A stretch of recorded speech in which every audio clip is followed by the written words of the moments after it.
Alright, hopefully you've reminded yourself of everything that you know about triangles and how they go together, everything that you've ever learned about triangles to this point, because today we're going to be going over how to find the length of a missing side of a right triangle. So you guys will be able to demonstrate and understand the relationships of sides of a right triangle, as well as determine the length of a missing side. Now, the Pythagorean theorem was created by this old guy named Pythagoras and his followers, the Pythagoreans, hence the name. The Pythagorean theorem is a relationship of three sides of a right triangle. A right triangle is a triangle with a 90-degree angle. If you look at the diagram here on the right, you can see that the red box illustrates the 90-degree angle.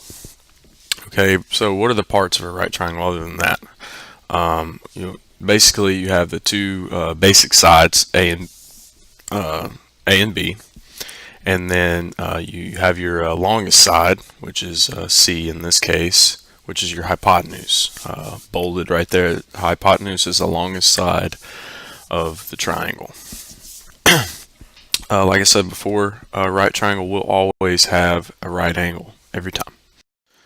So here we go.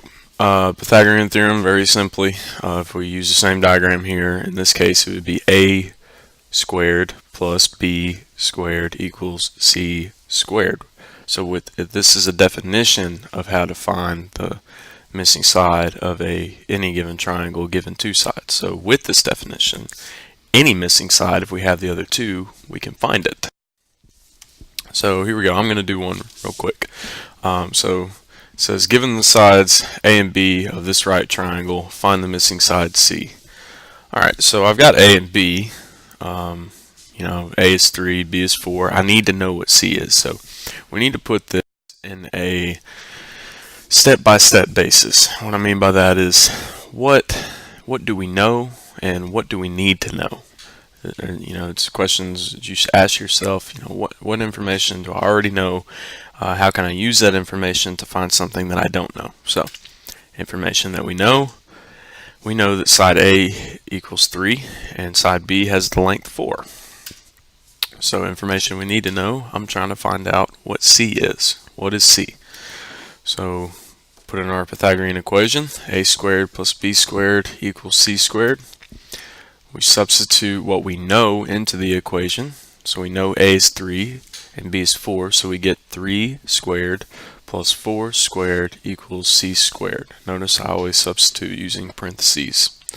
It keeps your stuff in order a whole lot better and keep you more organized. Simplifying, 3 squared is 9, 4 squared is 16. Can't do anything with the c squared yet because it's a variable. So we get 9 plus 16 is 25 equals c squared. Your basic rules of algebra. If I have a variable squared on one side and a number on the other, I can take the square root of both sides. Square root of 25 equals square root of c squared. We get 5 equals c. Now notice that a equals 3, b equals 4, and 5 equals c is a simple basic triangle that you should know. So hint hint, any multiple of those lengths will be a right triangle. You'll need that later. Anyway, moving on. So now we're going to do one. This time we know A is 5 and C is 13, but we don't know what B is. So I have my hypotenuse, which is C. I have one of my side lengths, which is A, and I know it's a right triangle because I have my box there at the left. So it'll require a little more work this time, but it'll work the exact same way. So here we go. Alright, so what do we know? We know that side A is 5 and side C, the hypotenuse, is length 13.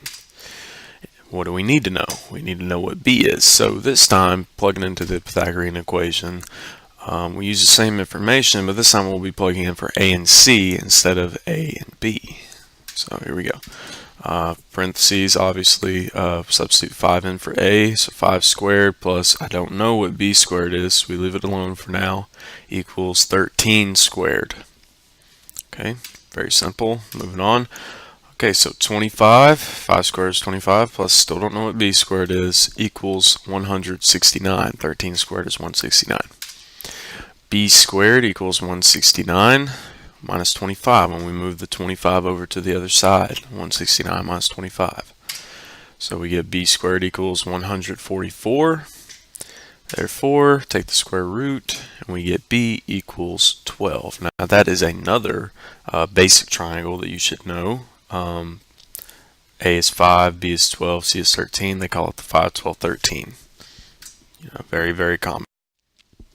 Okay, so now here you go.